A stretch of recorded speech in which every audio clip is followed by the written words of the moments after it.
E aí, gente, tudo bem?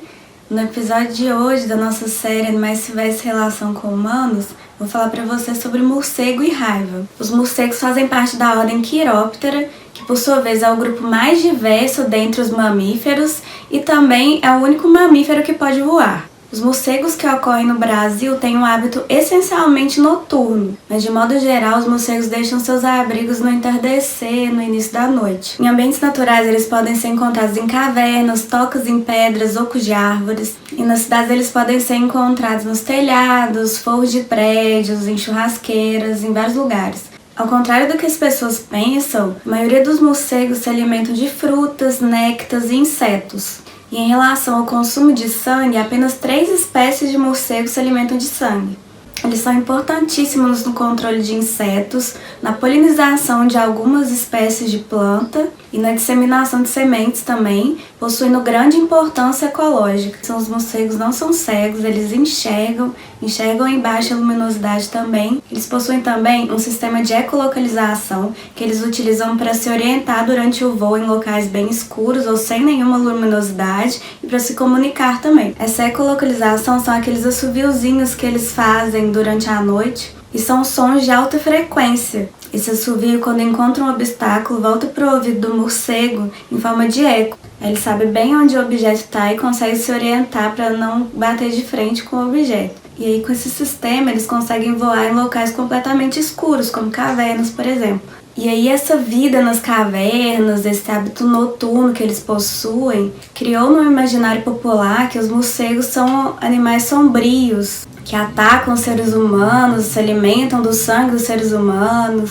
As histórias dos vampiros mesmo, Conde Drácula, por exemplo, ele vira um morcego e sai por aí. Entretanto, como a maioria dos animais silvestres, esses animais evitam o contato com os humanos e não agridem pessoas, eles agridem só para se defender.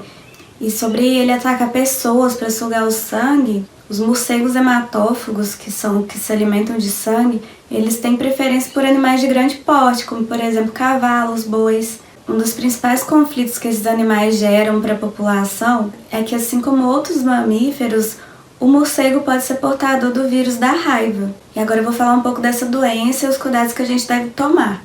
A raiva é uma doença causada por um vírus que atinge o homem, animais silvestres, animais domésticos e afeta o sistema nervoso central. Essa doença possui alta mortalidade nos infectados porque ela não possui cura ainda. Essa doença é transmitida através do animal para o homem ou de animal para animal. O vírus é eliminado da saliva do infectado, ou seja, ele pode ser transmitido através da mordida, da lambida, através de arranhões também ou contatos com alguma ferida aberta. E aí o que eu gostaria de deixar bem claro é que não são só os morcegos hematófagos os responsáveis pela transmissão dessa doença. No Brasil, por exemplo, o principal transmissor dessa doença é o cão, seguido do morcego. E no meio urbano, a transmissão principalmente é feita pelo cão, em seguida do gato. Em áreas rurais, o morcego hematófago é o principal responsável da raiva em animais, bovinos principalmente, mas pode ser transmitido por outros mamíferos, como raposa, cachorro do mato, macaco. E aí, como se prevenir dessa doença? Os morcegos, como eu já havia dito, só mordem para se defender. Então, mesmo que ele esteja caído no chão, você deve tomar cuidado com esse animal. Não tocar nesse animal e não deixar seu cachorro ou gato pegar esse animal com a boca ou tentar brincar com esse animal.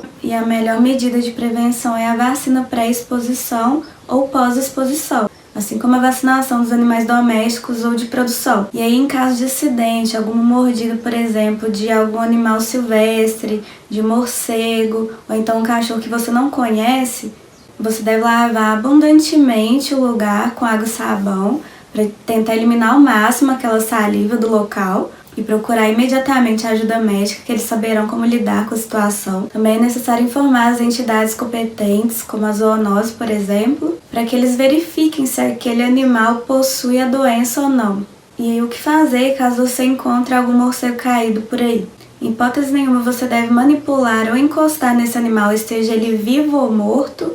Para evitar possíveis acidentes, você pode colocar uma caixa de papelão por cima, algum balde, cuidadosamente para isolá-lo e impedir o contato desse morcego com algum animal, com outra pessoa. Depois disso, aciona a zoonose para fazer o recolhimento desse animal. Lembrando que a gente do Aitá não faz recolhimento de morcegos.